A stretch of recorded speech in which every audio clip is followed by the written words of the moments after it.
How's it going, everyone? Welcome back to Let's Play the Bloodborne Chalice Dungeons. Today, we're finally gonna wrap these things up with the remaining 2 dungeons, starting with the Great Is Gravestone. Is has a really remarkable, nice aesthetic that you only get a few glimpses of throughout the main game. It's covered in this really nice glowing moss. We have all those nice-looking lumen flowers you see in the garden where you initially fight the Celestial Emissary. They're all over the place. And then there's this dusting of, like, it's cosmic fog that's pretty dense in some rooms. It's like wading through a celestial fog of stars. It's a really pretty effect that you only get here in Is Gravestone. So our first boss is going to be a brain sucker. This boss is just a variant of a standard enemy that we fought dozens of times. It's not even really a variation, it's just standard brain suckers with a little bit extra health. The Titrus is still going to disintegrate them though. It's like whacking them with a big bug zapper on a stick. The next boss is not going to fare any better really against the Titrus, because it's just another Celestial Emissary. We get very choir / Upper Cathedral Ward flavor going with these bosses. This time he starts off fully grown. He's by himself though, and he's still a pushover no matter what form you're fighting him in. Of course, I will always manage to get hit by the easiest bosses. So unfortunately, there's not a lot of info on the Is location in the game. Maybe that's another good candidate for the DLC. Might get a little bit of extra information on it from the DLC, I'm not sure yet. What little information we do have on it comes from the Chalice descriptions, though. And what we know about is that this place is very important to the choir because it is a land that lies in contact with the cosmos, and it allows great ones to reach transcendental planes of thought. That's all we really have to go on with Is. The important point there is that Is lies in contact with the cosmos, but the choir also believes that the sky and the cosmos are one, and the cosmos is just above our heads, so that epiphany might have only come to them after visiting Is. The labyrinth underneath is also where the choir discovered Ebrietas. Here we have the sinister Is Root Chalice. When used in a ritual, the sinister chalice summons the sinister resonant bell. The bell-ringing woman appears to be a mad Pthumerian. According to the choir, the land of Is lies in contact with the cosmos. We've gone through that. Transcendental planes of thought. Additional right, Sister Bell's online use only. I like that little point about the bell-ringing women that we've encountered. They're mad Pthumerians. Something interesting to consider, what drove them mad. Finally, we fight Ebrietas one more time. This time the room is much smaller, which means her charge attack, which unfortunately she started the fight off with, but fortunately I dodged. That attack becomes a little more dangerous in confined quarters like this. And because it's a smaller room, you might also get some camera issues. I find that the room is still plenty big enough to fight her in. You still get a lot of room to maneuver around. You can still kind of max range her and bait her face slam attack out. And you get to hear her music one more time. I got pretty lucky, if memory serves, with her face slam. She really did it a lot. I think she does it maybe 4 times. I think this is the 3rd one now. I think she might do it one more time. So I didn't get to Visceral Attack her. It really doesn't matter though, because I wound that charge attack up and laid into her. She really didn't even get a chance to get her second phase going. And we get the Is Root Chalice. We already picked up the Sinister Is Chalice. Sinister Chalices, by the way, are just chalices with bell-ringing women in them who summon invaders, like the ones in the Nightmare of Mensis or the Nightmare Frontier. And there's a side path that you'll tend to run into in some of the later Chalice dungeons with Bath Messengers who sell the Sinister Root Chalices. Next up, we will start the final dungeon. We have to do the Great Pthumeru Ithyll Chalice to end all of this. The bosses are all solid in here. Unfortunately, despite being the grand finale of the Chalice dungeons, there's no unique items in here, there's no unique armor, there's no unique weapons. Even the level design here, even the levels themselves, the configuration of them, there is nothing unique here. The only thing that's really completely unique is going to be the final boss. This is essentially the same Pthumerian Descendant we fought before. I don't think he has any new moves now, he's just a little bit tougher. This is pretty much going to be the same fight as before. Only thing different is the arena, again, is noticeably different from the last one we fought him in, which I think was a big open circle. This one is the same arena we fought the Keeper of the Old Lords in. But just being in a different arena changes this one pretty dramatically. Because you'll notice that as I'm dodging him, and this is a pretty manic fight with a lot of dodging involved, there's a lot of opportunity in this cramped room lined with columns to dodge into one of these pillars lining the middle of the room. It actually makes this a really claustrophobic fight, which is it makes it pretty difficult to deal with, being that this fight is so fast. So, yeah, it gets pretty cramped.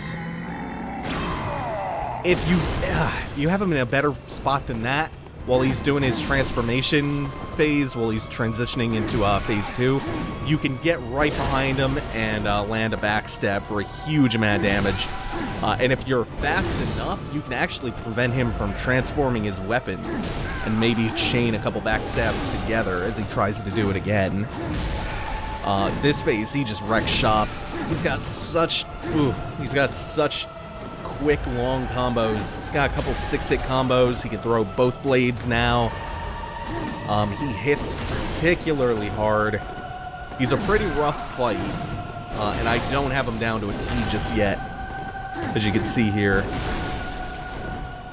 I really like having the transformed Kirkhammer out because of the way you fight him in the first phase, where it's just he has a really predictable pattern in the first phase that makes it easy to just kind of dodge behind him, take a single hammer blow, and kind of repeat that. I prefer the transformed Kirkhammer here because I find the extra range helps against him. I have an unusually hard time hitting him with the short sword variation when dodging behind him. Transforming the hammer gives you just that little bit of extra reach. Now, phase 2, when he gains those really long, like 6-hit plus combos, I finally decided to just start parrying him because he becomes a little bit easier in this phase to bait into a gunshot. My timing in the first phase is not really spot on. I usually wind up pulling the trigger a little bit too late. You can't, like, this is a hard boss to parry on reaction. You kind of have to anticipate him a lot better than I did. He telegraphs his attacks a lot harder in the second phase, which is what makes it easier to parry him then. And then as you're coming up here to the level 2 boss, to look for the lever to him, watch out for that flaming boulder. The game could really use more traps and ambushes like that. I love if Sen's Fortress was just like the baseline and everything ramped up from there. Alright, so the Layer 2 boss is another Bloodletting beast. This one actually is a slight variation, a slightly different version on the one we fought already in an earlier video. This one is Headless, if you notice. Remember my theory about how the Bloodletting beast, when we fought him before, that maybe the Bloodletting beast could be Lawrence?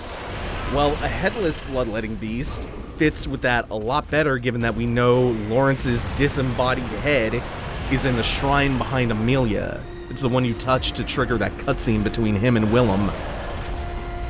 So, I strongly believe that this is Lawrence here. That Lawrence delved into the dungeons, and after partaking in enough corrupted blood, transformed wholly into a hulking, monstrous beast, and his head was eventually recovered and brought back to the shrine in the Grand Cathedral. I don't have it quite perfectly pieced together, but that seems like a pretty likely theory. Anyway, this fight sucks, mainly because this room is a phone booth compared to the first room you fight him in. The camera hates you here. It despises you. Every passing second, it's just plotting ruthless fuckery for you. You kind of just have to deal with it. It's an ugly-ass fight. You can unlock the camera. It helps sometimes. It doesn't help enough. I still found it worthwhile to stay locked onto him, even with the shitty camera. You just gotta deal with it and do your best to stay behind him or in between his legs as usual. Yeah. Camera gets in your way though here. This is not a great arena to be fighting this gigantic ass boss.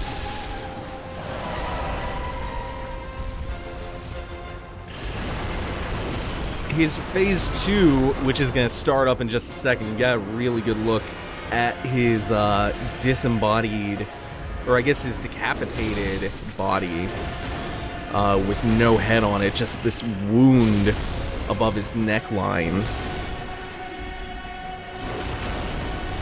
His phase 2, which I thought started earlier than this, yeah, there we go. He gains these really long-range combos using this worm that's popped out of the wound in his neck, where his head used to be. I think that this design is so fucking cool. Unfortunately, you don't get to see it because you spend most of the fight fighting the camera or underneath him, which consequently means that all of his new moves that he gains in this form are pretty irrelevant because you're, again, going to be spending the entire fight between his goddamn legs. This is the downside of gigantic, cool-looking bosses in Souls games. If they get too big, you can just fit neatly between their legs, and somehow FromSoft has not yet learned to just do something really, really nasty to you to discourage you from camping out down here, from just setting up shop, putting your tent up, and just living beneath his legs for a little bit. I'm still a big proponent of just, like, one-shot kill, almost impossible to dodge moves if you're between his legs for too long. He just busts out at you, but... The other alternative is just more mid-sized bosses, Cleric Beast, Vicar Amelia, Watchdog of the Old Lords, where it's hard to fit into that position. After Bloodletting Beast is dead, you can follow this side path on the way to Layer 3 to find the messengers down here who will sell you the sinister, the Sinister Pthumeru Ithyll Root Chalice. It's a mouthful for, I believe that was 16,000 blood echoes, which is chump change at this point. You're getting like 6,000 souls for just regular fodder enemies at this point. Now, I also encountered something pretty nifty down in this layer, a Great One Cold Blood, relic containing the blood echoes of a Great One, used to gain cosmically nightmarish blood echoes. Like a true revelation, this uncanny relic defies understanding. Yeah, that is nifty indeed. Very high denomination of blood echoes, 40,000. There are a few extremely rare ones which go higher. Old Great One Cold Blood for 50k, and Revered Great One Cold Blood for 100. Now, we only have one boss left. Before doing that, we're going to take a detour. So what I'm going to go down to the Great Pthumeru Ithyll Root Chalice we got from the Bloodletting Beast we just killed. I'm going to conduct that ritual, but before I do that, I applied all 3 of the offerings, fetid, rotted, and cursed. When you make a root chalice, you want to apply all those offerings. It's a good idea to do that all at once. That way you can search for other people's root chalices with any combination of offerings. So we make that root chalice with all 3 of them. That unlocks that dungeon to be searched for online. So then we go over to a different gravestone, and we use that glyph that I just put in. That was BYUC95YP. That'll be in the description. That is the code for somebody's root chalice with a fetid and rotted offering applied to it. This person shared their glyph because it's a reliable way to find a very unique item down here in a treasure room in Layer 3. First up, you have to kill a Keeper of the Old Lords, which I'm locking into that pattern I described the last time we fought one of these guys with gunshots. You come down to the treasure room in Layer 3 of this root chalice that we made, and in the sarcophagus, you find a unique item. This item is the Ring of Betrothal. Check that out in just a second.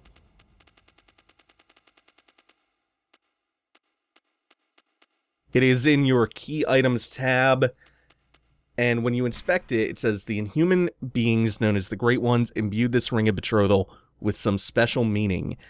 In the age of the Great Ones, wedlock was a blood contract only permitted to those slated to bear a special child. Maybe a special child of blood. We can kind of use this item. It doesn't actually do anything per se. It unlocks some dialogue, though, with Annalise. You can use it to propose marriage to Queen Annalise. It's a wedding band. Speak not those words. We have little need of a consort. Such a path would belike lead to further ruin. Thou art dear to us. We would see no harm befall thee.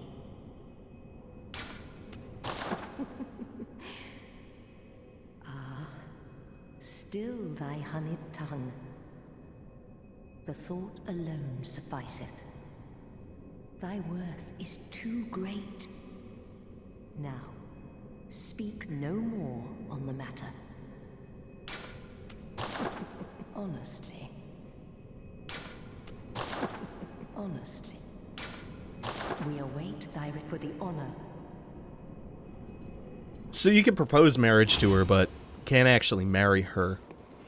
The lore possibility there is that she refuses the marriage because, as the ring says, it's a contract for those who are going to bear a very special child. I think that she is sterile, or that she otherwise cannot bear a child of blood with you, and that's why she turns down your proposal.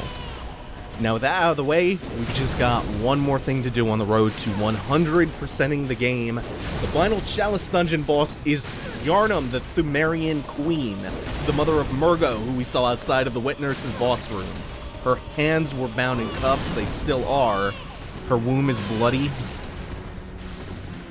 And what I've come to the conclusion on is that her hands are bound in cuffs, presumably to make it easier for the church to rip her baby from her womb, to perform a really bloody, horrible C-section on her.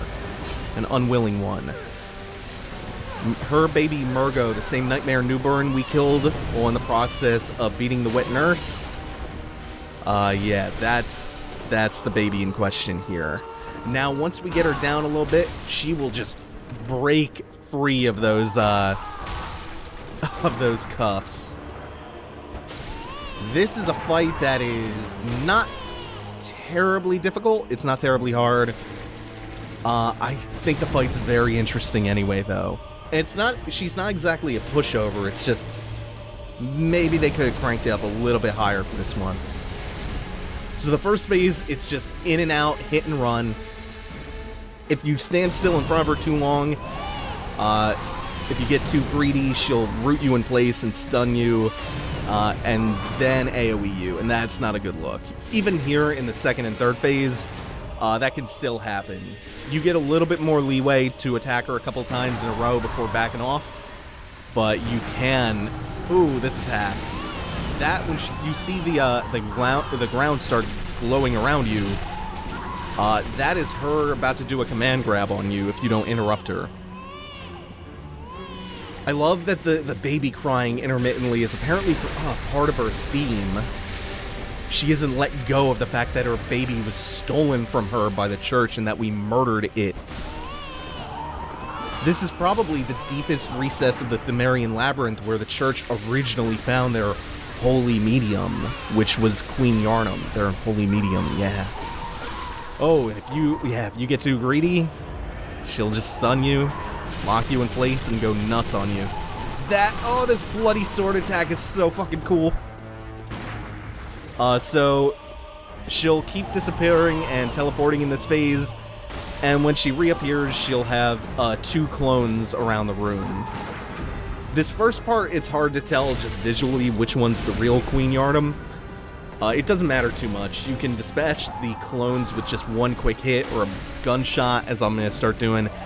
Now that she's hit her 3rd phase, where she coats her sword in blood, and it becomes this bloody longsword, which I wish you could get. It's so goddamn cool. It's really easy to tell her apart from the clones, because the clones still have the regular dagger. Looks like a Crit's dagger, actually, some kind of ritual knife. Oh, I just had a morbid thought. What if that was the knife that was used to carve her open? And here we go. I didn't interrupt that attack. She starts channeling it, and it seems to affect everything within that glowing circle. So you either have to escape it really quickly, or you have to hit her to stop yourself from getting grabbed.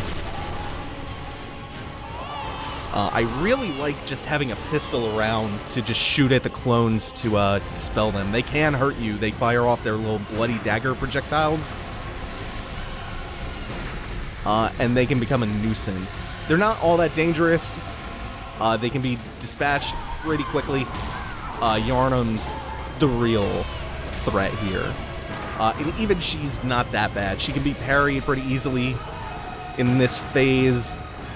You just have to watch getting grabbed, and you have to watch making sure that you're not in a range too long, that you don't just sit in front of her and let yourself get stunned. So you just take a couple pop shots, you get in, you get out. I adopted this habit, and it's probably not a good one, but I adopted it anyway for some reason. Every time I'm backdashing away from her, I'm also firing the gun at her in case she starts up a melee string. Then it's just a free parry. And that's it. That is Yharnam, the Pthumerian Queen, who gives us the Yharnam Stone for beating her, along with a gold trophy. And there it is. There is my Bloodborne Platinum trophy. Woo! Oh, that feels good. Feels good to finally have that. So that's the entire game, start to finish. No stone unturned, completely 100%ed over the course of 26 videos. The Yharnam Stone, a sacred heirloom left by Yharnam, the Pthumerian Queen. The Queen lies dead, but her horrific consciousness is only asleep and stirs in unsettling motions. That's very similar to the queenly flesh, which you get from Annalise's throne after Alfred has pulverized her. It's this fleshy pink pulp that's still writhing and pulsating. As Annalise is immortal, she hasn't died. Yharnam seems to be the same way. She doesn't really die. You can kill her physically, but she still kind of lingers on. She's not really dead. Okay, so that's it for the Bloodborne LP until the DLC drops. Until then, I am Scribe. Remember to be kind and hit the like button. Subscribe if you like my stuff. I upload daily.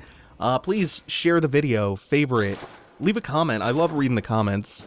I read all of them. I respond to most of them, as I usually say. Sometimes it takes me a bit.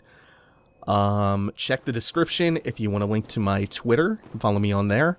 You can also find a link to my Patreon. I would appreciate your patronage on Patreon if you would like to subscribe to me. All that stuff would be much appreciated. Thank you guys kindly. Thanks for watching, everyone. Take it easy. Have a good one. Also, bonus skeletons. The walls in her little recess chamber down here, paved with dozens, hundreds even, of skeletons and skulls. Again, though, that's going to do it for now. Thanks for watching, everyone. Take it easy. Have a good one.